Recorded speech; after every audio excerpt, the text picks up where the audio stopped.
this comment is so spot on.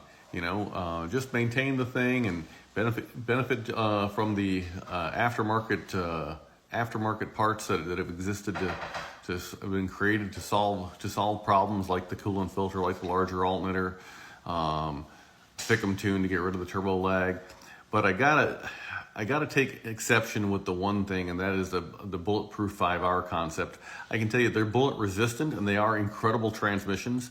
But if you haven't heard about this little kit behind me here, this is what every single solitary 5R that hasn't already been built would benefit from if the goal is to increase longevity. So what you do is you change out the electronic pressure control solenoid with one that doubles the line pressure. You change out the direct solenoid with one that's got bigger holes drilled in it, so it allows more fluid to flow as of a point in time.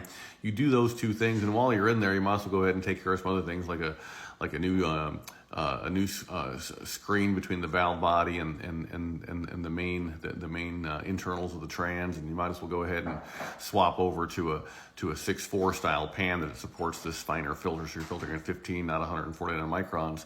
But if you do the two solenoids, you're going to definitely get a prolonged life out of your trans. The number one reason why these things do die when they die is that the clutch pack that handles the shift from third to fifth, and that's right, there is no 3-4, there's a 3-5. There's a 5-4, but not a 4-5. So it shifts 1, 2, 3, 5, 6, and it'll downshift into fourth, it just won't upshift through there. So at any rate, that clutch pack that handles that shift from third to fifth is the number one thing that we've seen fail on these 5R 110s. And so if you want to go ahead and increase the support that exists for those clutch packs, you increase the line pressure, increase your fluid flow, and your trans will last longer. So just do a search on 5R 110 full upgrade kit on FICMRepair.com. It'll come up with all the options. Begins about $600-700, and then just goes up from there, depending on how far down this rabbit hole you want to go. But it's cheaper than a tranny, and certainly a whole lot easier because you don't have to disconnect the tranny from the motor and drop it to do it. You're just dropping the tranny pan to do this job.